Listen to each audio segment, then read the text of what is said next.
एका राज्याच्या मुख्यमंत्र्यांच्या मेकअपसाठी चक्क 4 कोटींचा निधी मंजूर करण्यात आलाय। तुम्हालाही हे ऐकून धक्का बसला ना? पण हो, हे खरंय। हे घडलंय पाकिस्तानात।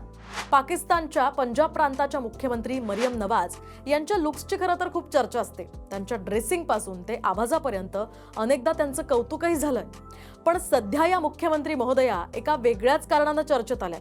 अहो, चर्चा म्हणजे साधी सुधी नाही, चक्क 4 कोटींच्या मेकअपची, आणि तीही सरकारी बजेटमधून। वा, थाट असावा तर असा। जिथे गरिबीमुळे पाकिस्तान बेजार झालाय, खाण्यापिण्याचे वांदे झालेत, तिथे मुख्यमंत्री 4 कोटींचा मेकअप थोपताय। कमाल म्हणजे कमालच। पण यावर आता पाकिस्तानी जनतेचा सुद्धा चांगलाच संताप झालाय।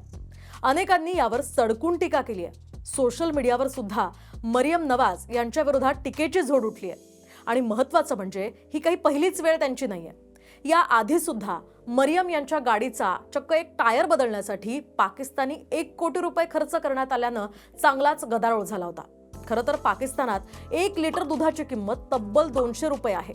1 डझन केळीसाठी चक्क 400 ते 500 रुपये मोजावे लागतात। आणि असं असताना मुख्यमंत्री महोदयांना मेकअपसाठी 4 कोटी रुपये दिले जात आहेत। हे भयंकर आहे। तुम्हाला या संदर्भात काय वाटतंय ते नक्की कमेंट्समध्ये सांगा आणि TV9 मराठीला फॉलो करा।